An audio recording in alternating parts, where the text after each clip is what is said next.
Assalamualaikum warahmatullahi wabarakatuh. Pada kesempatan ini, kita akan membahas terkait analisis rangka batang atau yang disebut dengan analisis teras.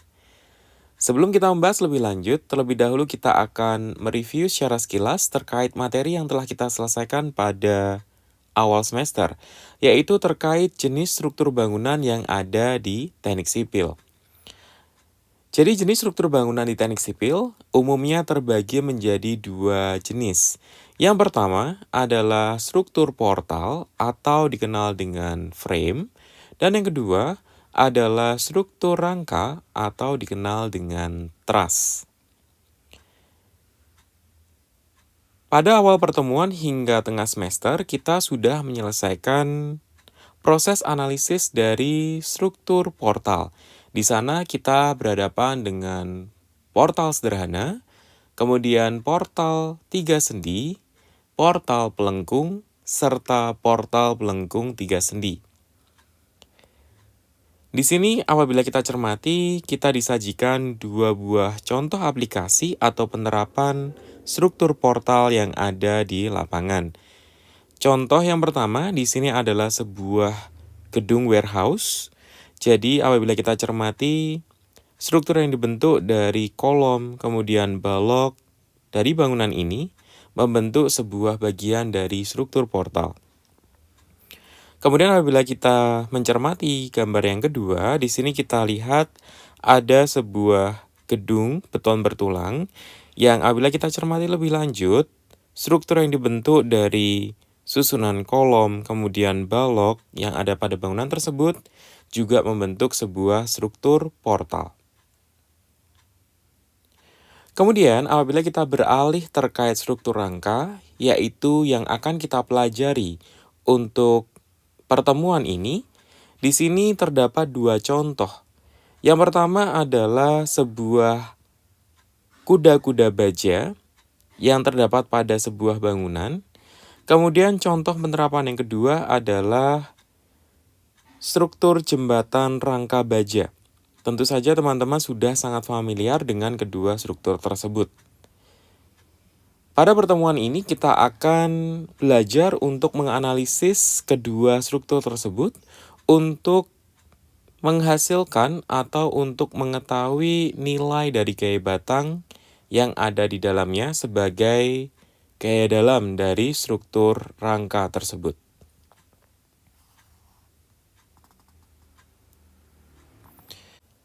Lebih lanjut, kita akan membahas terkait kriteria dari struktur rangka. Kita mulai dengan pembebanan yang terjadi. Jadi, struktur rangka itu hanya mengizinkan beban yang terjadi hanya terdapat pada titik buhulnya. Jadi, titik buhul merupakan titik simpul atau titik temu antara batang penyusun struktur rangka tersebut. Jadi contoh dari titik buhul itu ditunjukkan oleh titik A, B, C, D, dan seterusnya hingga titik H. Jadi apabila kita ingin memberikan beban pada struktur rangka ini, kita harus memberikannya dengan wujud beban terpusat dan bekerja tepat pada titik-titik tersebut. Contoh lain, pada gambar sebelah kiri, di sini merupakan perwujudan dari rangka kuda-kuda yang terdapat di atap sebuah bangunan. Terdapat beban terpusat yang bekerja pada titik buhul bagian atas dari rangka atap tersebut. Beban-beban terpusat tersebut akan menyebabkan rangka atap menghasilkan gaya dalam. Gaya dalam yang terjadi pada rangka atap ini adalah berupa gaya normal atau dapat disebut dengan gaya aksial atau juga disebut dengan gaya batang yang bersifat tarik atau tekan. Jadi di sini teman-teman dapat menyebutkannya, gaya dalam yang bekerja pada rangka atap ini berupa gaya normal atau gaya aksial atau gaya batang. Untuk dapat menentukan sifat gaya normal atau gaya aksial atau gaya batang yang terjadi masuk dalam tarik maupun tekan, teman-teman tentu saja harus menganalisisnya terlebih dahulu sehingga dapat diperoleh dengan pasti apakah batang tersebut terjadi tarik atau tekan. Berikut merupakan contoh dari bentuk dan nama dari jenis-jenis rangka atap. Teman-teman dapat mempause videonya sebentar dan mencermati bentuk serta nama dari rangka atap tersebut. Kemudian selanjutnya di sini kita juga memiliki referensi dari bentuk serta nama dari rangka jembatan. Mungkin teman-teman di sini sudah familiar dengan satu atau beberapa nama dan bentuk dari rangka jembatan yang tercantum pada tayangan ini. Teman-teman dapat mempause videonya sebentar dan mencermatinya satu persatu. Berikutnya, di sini kita memiliki sebuah ilustrasi rangka atap yang biasa disebut dengan kuda-kuda. Di sini kalau kita lihat ini adalah kuda-kuda yang berbahan kayu. Kemudian titik-titik yang ditunjuk oleh kursor ini sejatinya merupakan titik buhul. Jadi pada aplikasinya itu tidak terlihat secara jelas bahwa di sana adalah titik buhul. Namun titik buhul ini sendiri dapat ditandai dengan adanya sambungan antar batang penyusun rangka atap ini. Kemudian apabila teman-teman cermati pada bagian yang ditunjuk oleh kursor, bagian ini dinamakan dengan gording atau istilah bahasa Inggrisnya adalah purlin. Jadi gording ini fungsinya untuk mengubah beban yang bekerja secara merata di sini menjadi beban terpusat yang kemudian disalurkan melalui titik buhul dan nantinya diubah menjadi gaya batang yang bekerja pada setiap batang penyusun rangka atap tersebut. Jadi ini adalah gording yang fungsinya untuk mengubah beban merata menjadi beban terpusat dan bekerja tepat pada titik buhul sehingga pada batang-batang penyusun rangka atap ini bekerja gaya batang yang merupakan gaya normal atau gaya aksial. Sebagai contoh, di sini kita akan memodelkan dan menganalisis gaya dalam yang terjadi pada kuda-kuda ini ya. Jadi, kita akan menggunakan metode kesetimbangan titik buhul untuk dapat menentukan nilai dari gaya batang yang terjadi pada kuda-kuda tersebut. Jadi sebagai informasi, nantinya kita akan mempelajari 3 jenis metode untuk menghitung gaya batang. Yaitu yang pertama adalah metode kesetimbangan titik buhul, kemudian yang kedua adalah metode Ritter, kemudian yang ketiga adalah metode Cremona. Kita akan mulai terlebih dahulu untuk belajar perhitungan gaya batang dengan metode kesetimbangan titik buhul. Jadi sebagai contoh, di sini kita memiliki sebuah rangka atap atau kuda-kuda dengan bentang 6 meter dan tinggi 2 meter. Kemudian pada bagian atas dari rangka atap ini bekerja beban terpusat melalui gording tadi ya, sebesar 200 kg dan khusus pada bagian tumpuannya kita berikan proporsi 50% dari titik buhul yang ada di bagian tengah. Sehingga pada bagian tumpuan bekerja beban 100 kg saja. Selanjutnya, kita dapat lengkapi setiap titik buhul yang terdapat pada rangka atap ini dengan abjad A hingga F. Kemudian pada setiap batang penyusun rangka atap ini kita berikan identitas 1 hingga 9. Kemudian pada bagian tumpuannya kita dapat berikan prediksi dari reaksi yang bekerja. Selanjutnya teman-teman di sini dapat menghitung reaksi yang terjadi pada masing-masing tumpuannya dengan menerapkan prinsip kesetimbangan gaya dalam, yaitu prinsip kesetimbangan momen, prinsip kesetimbangan gaya vertikal, dan prinsip kesetimbangan gaya horizontal. Sehingga dari perhitungan ini, teman-teman memperoleh nilai dari RA sama dengan RB sama dengan 400 kg arahnya ke atas semua.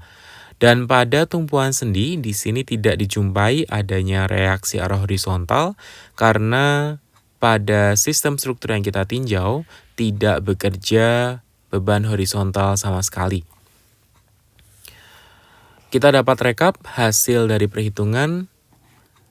Reaksi tumpuannya adalah sebagai berikut. Pada titik A bekerja RA sama dengan 400 kg dan pada titik E bekerja RB sama dengan 400 kg arahnya ke atas.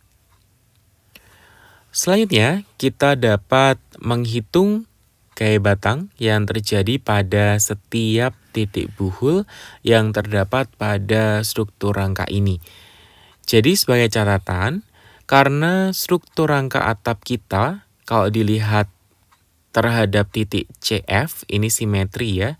Jadi kita hanya perlu nantinya menghitung sebagian dari rangka atap ini. Jadi yang kita hitung nantinya adalah titik A, titik B, titik C, dan titik F saja. Kemudian selebihnya kita nanti dapat memirrorkan atau mencerminkan dari hasil perhitungan yang sebelumnya. Misal, untuk titik D kita dapat reflect dari titik B, kemudian untuk titik E kita dapat reflect dari titik A. Nah, kita mulai terlebih dahulu untuk menghitung gaya batang pada titik A. Nah, sebelum kita lihat titik A-nya saja, kita lihat terlebih dahulu struktur utuhnya. Di sini pada titik A itu bekerja beban yang berwarna biru sebesar 100 kg, juga bekerja reaksi sebesar 400 kg.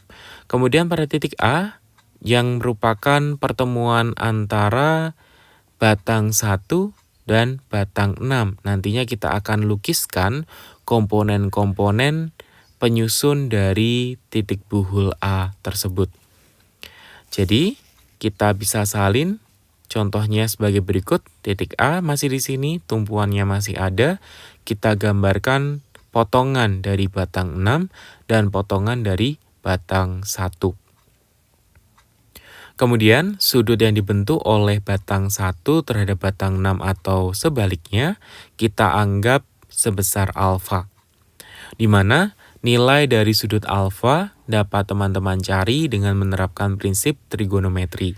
Contohnya di sini adalah menggunakan tangen alfa, karena kita sudah mengetahui tinggi CF dan lebar AF. Nah, nantinya teman-teman akan mencari nilai dari sin alfa dan cos alfanya. Nah, kita kembali pada ilustrasi. Pada titik A, terdapat beban 100 kg ke bawah atau menuju titik A. Kemudian juga terdapat RA yang bekerja menuju titik A. Kemudian untuk batang 1 dan batang 6 di sini, kita asumsikan keduanya mengalami gaya tarik ditunjukkan dengan penggambaran panah, dengan anak panah menjauhi dari titik A. Yang perlu diperhatikan di sini adalah dalam penggambaran panah, kita harus memperhatikan sudut kemiringan dari batang yang ditinjau. Jadi misal di sini untuk batang 1, panahnya itu harus digambar searah dengan batang 1 juga. Begitu pula untuk batang 6, panah dari batang 6, sudut kemiringannya itu menyesuaikan dengan batang 6.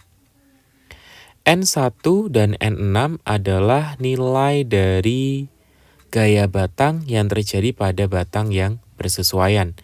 Jadi misal N1 adalah gaya batang 1, N6 adalah gaya batang 6. Kemudian Di sini untuk batang 1, N1 kita akan uraikan terhadap sumbu horizontalnya dan sumbu tegaknya. N1 kita uraikan menjadi N1 cos alfa dan N1 sin alfa.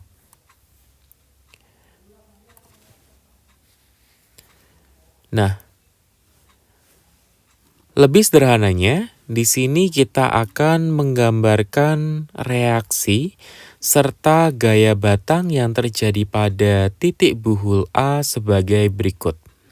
Jadi kita akan mencoba untuk menceklis satu persatu apakah seluruhnya sudah terakomodasi. Kita mulai dengan RA terlebih dahulu. RA pada modeling yang sebenarnya arahnya ke atas bekerja di titik A sama. RA bekerja ke atas masuk ke titik A. Kemudian untuk N6 di sini, N6 bekerja keluar dari titik A.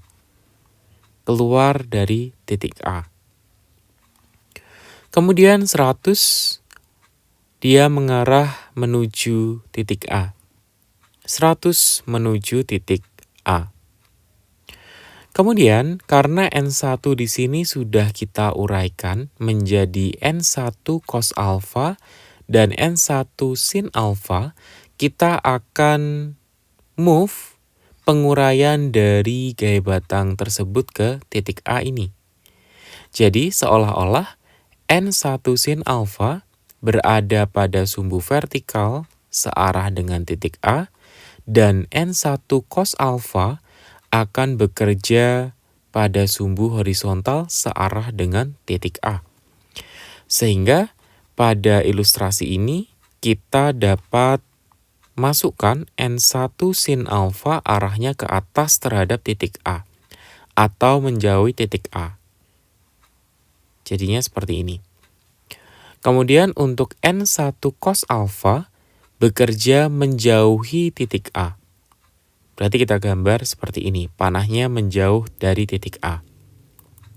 Nah, selanjutnya dengan menggunakan ilustrasi ini, kita akan mencoba untuk menghitung nilai dari gaya batang yang masih belum diketahui. Jadi, misal di sini untuk komponen vertikalnya, kita nanti akan memperoleh nilai dari N1. Untuk komponen horizontal di sini, kita akan memperoleh nilai dari N6. Yang horizontal ini kita kerjakan setelah kita menemukan nilai dari N1. Nanti tinggal kita substitusikan saja. Contohnya sebagai berikut. Sigma gaya vertikal sama dengan 0. Berarti di sini kita ingin memperhitungkan komponen-komponen arah vertikalnya saja. Berarti ada 100, kemudian N1 sin alfa, dan RA. Pertama yang harus kita perhatikan adalah titik A-nya di mana. Adanya di sini. Nah, kita tempatkan perhitungannya nanti menjadi 2 zona. Ini adalah zona atas, ini adalah zona yang bawah. Kemudian, setiap zona nantinya kita akan pisah dengan tanda sama dengan.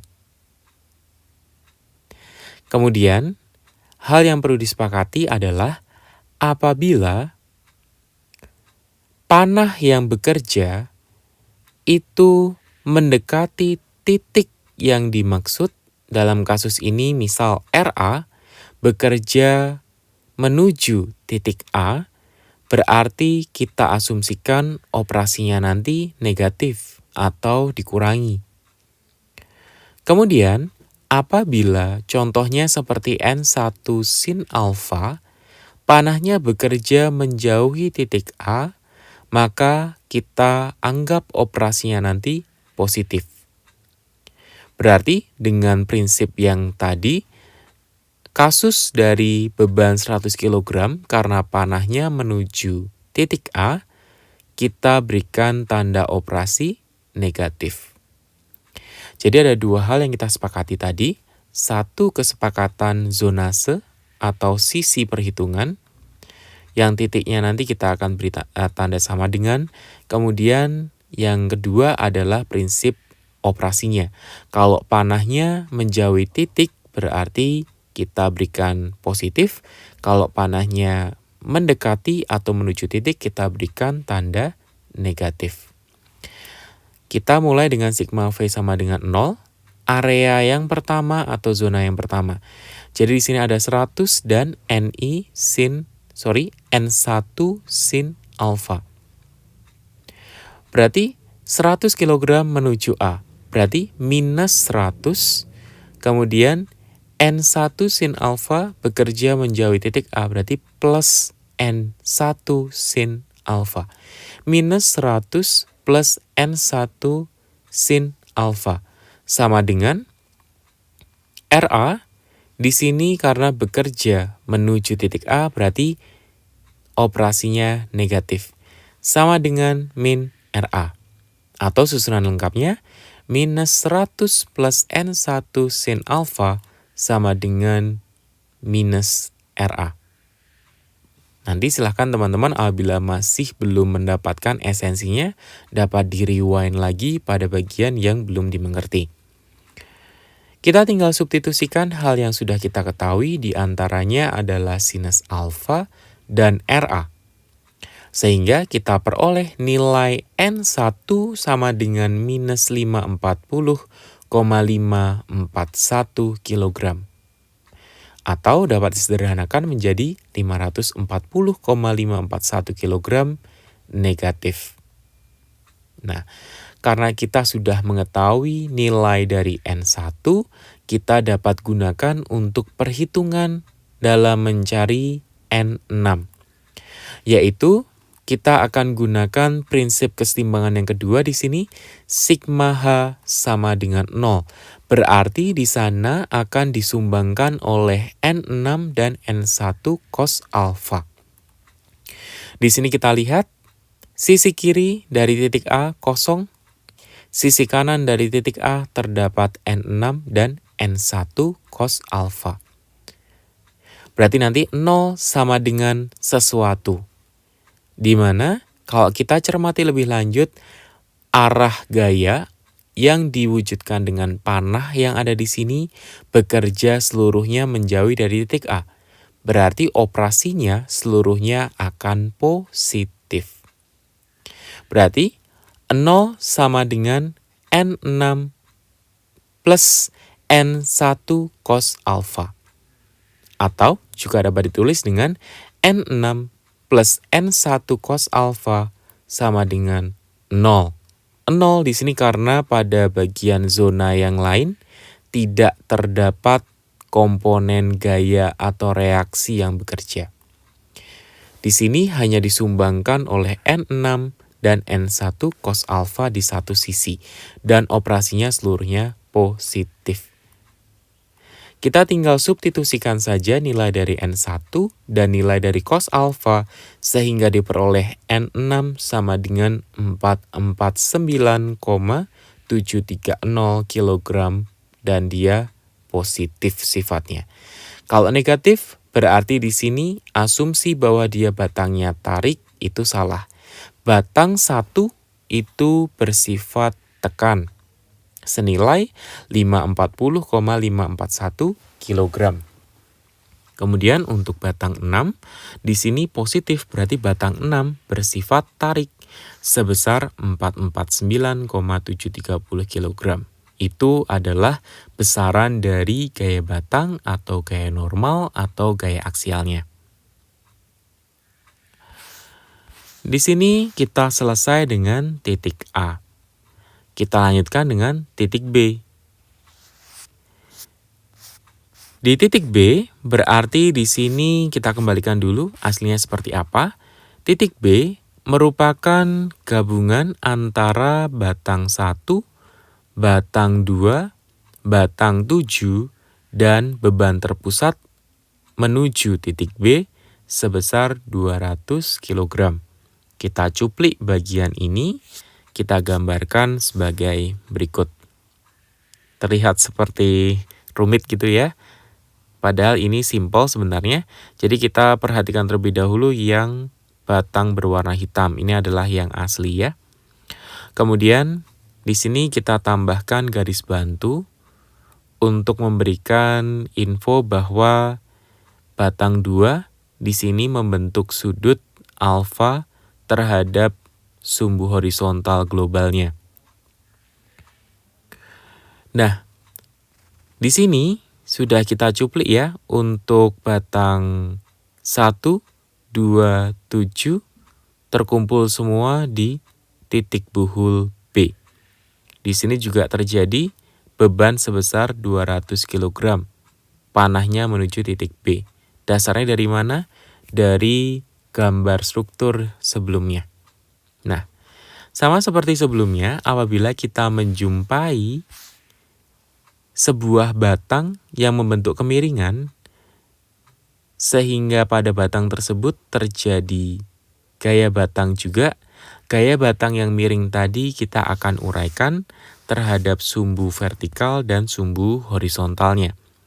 Dan sama seperti sebelumnya, kita asumsikan batangnya itu mengalami gaya batang positif atau bersifat tarik. Ditandai dengan penggambaran panah menjauhi dari titik yang ditinjau. Jadi misal di sini batang 1 kita anggap dia tarik, maka kita gambar N1 dengan kemiringan sama dengan batang 1 menjauhi titik B. Begitu pula untuk batang 2, terjadi gaya batang N2 bekerja menjauhi dari titik B. Kita gambar dengan kemiringan sama dengan batang 2. Batang 7 juga sama, di sini kita gambar, kita asumsikan panahnya itu menjauhi dari titik B, namun tetap kemiringannya sama, mengikuti dengan batang 7.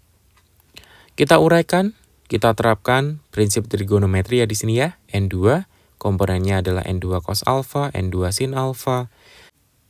Kemudian N1, di sini kita urai menjadi N1 cos alfa, N1 sin alfa. N7 kita urai menjadi N7 sin alfa dan N7 cos alfa. Di sini teman-teman harap hati-hati dan cermat dalam menempatkan posisi sinus dan kosinusnya. Baik, setelah kita lakukan penguraian dari masing-masing gaya batang yang terjadi pada batang 1, 2, serta 7, kita coba untuk sederhanakan gaya batang yang terjadi kurang lebih seperti berikut ini. Kita akan absen satu persatu ya, biar tidak terlewat di sini. Pada titik B yang paling menonjol di sini ya, terdapat beban 200. 200 sudah ada. Kemudian kita menuju batang 1. Batang 1 di sini untuk komponen horizontalnya terdapat N1 cos alfa dan vertikalnya N1 sin alfa. Kita gambar seperti ini.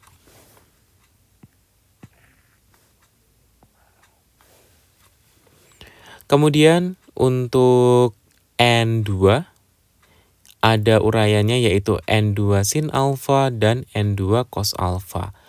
N2 sin alfa di sumbu vertikal, kemudian N2 cos alfa di sumbu horizontalnya. Dengan arah panah menyesuaikan ya, di sini sudah match, saling menjauhi terhadap titik B. Kemudian yang terakhir di sini kita punya N7. Kita urai menjadi N7 sin alfa dan N7 cos alfa. Di sini sama-sama menjauhi semuanya, letaknya di bagian bawah. Dah match. Berarti nantinya kita akan menerapkan prinsip keseimbangan gaya dalam berdasarkan penyederhanaan yang ditunjuk oleh kursor.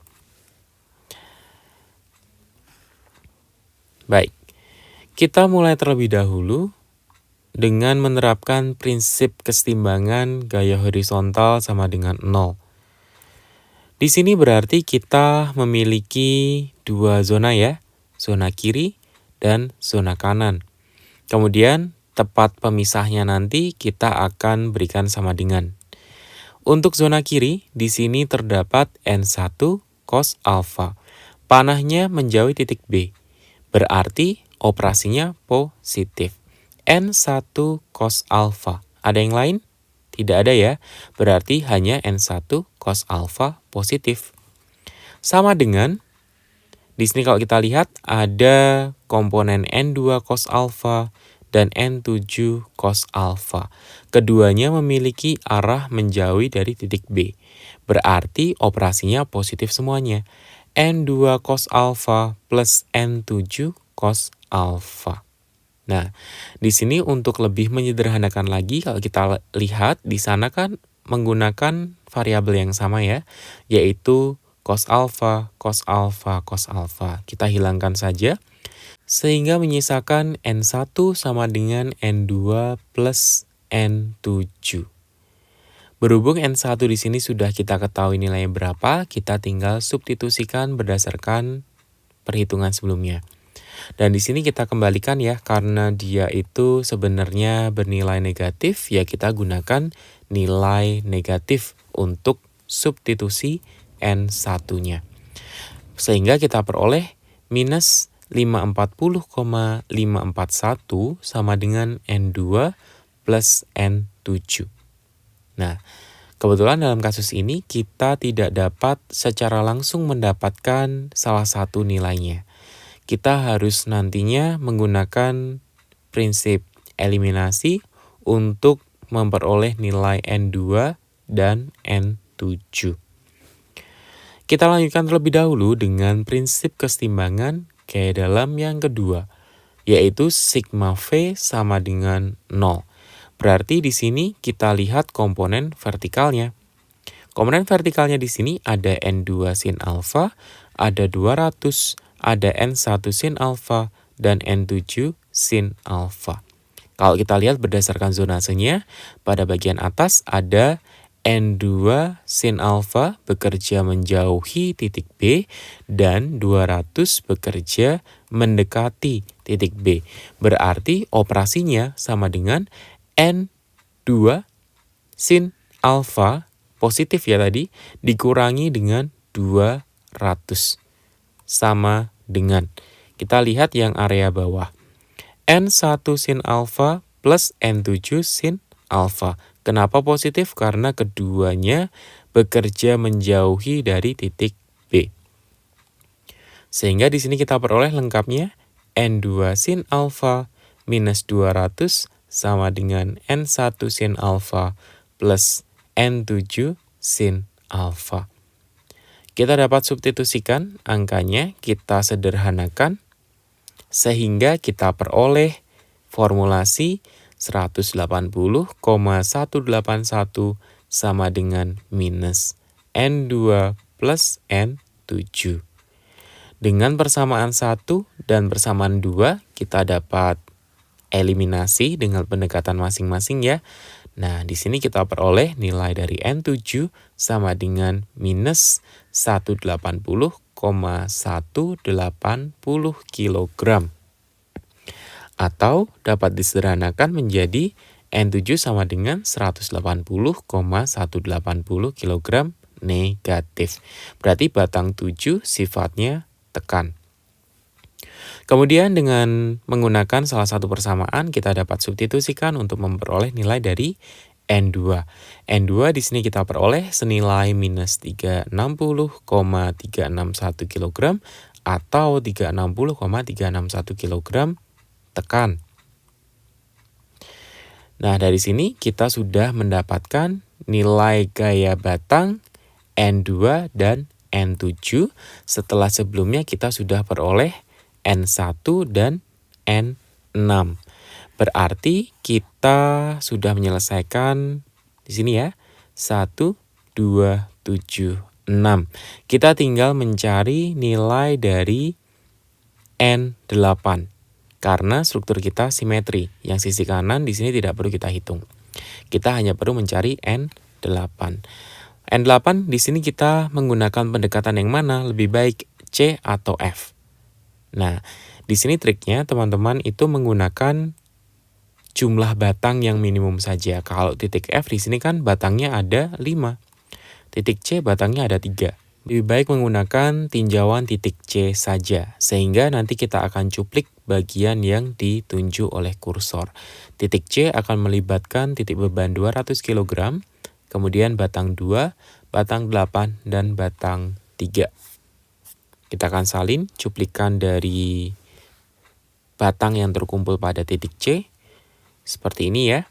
Jadi ada batang 2, batang 8, dan batang 3. Di titik C juga bekerja beban terpusat 200 kg, bekerja menuju titik C secara vertikal. Nah, sama seperti sebelumnya, kita asumsikan setiap batangnya mengalami gaya tarik ditunjukkan dengan panah yang menjauhi titik C, namun kemiringannya mengikuti dari batang yang ditinjau. Jadi untuk batang 2 muncul N2, batang 8 muncul N8, kemudian batang 3 muncul N3. Kemudian N2 di sini karena dia miring, maka kita akan uraikan terhadap sumbu vertikal dan horizontalnya, sehingga diperoleh di sini N2 sin alfa dan N2 cos alfa. Kemudian untuk batang 8 karena dia sudah perfectly vertical di sini, tidak perlu kita urai lagi, N8, N8. Kemudian untuk yang batang 3, di sini sama seperti batang 2, kita urai menjadi N3 cos alfa dan N3 sin alfa. Kembali lagi di sini teman-teman harus waspada dalam menentukan atau memposisikan sinus dan cosnya ya. Kita sesuaikan dengan letak dari alfanya di mana. Nah, selanjutnya kita akan melakukan penyederhanaan dari gaya serta reaksi yang terjadi pada titik C, kurang lebih seperti ini. Jadi kita absen di sini untuk titik C mulai dari beban. Bebannya itu di bagian atas ya, bekerja mendekati titik C atau menuju titik C. Kita gambar di sini panahnya menuju titik C sebesar 200 kg.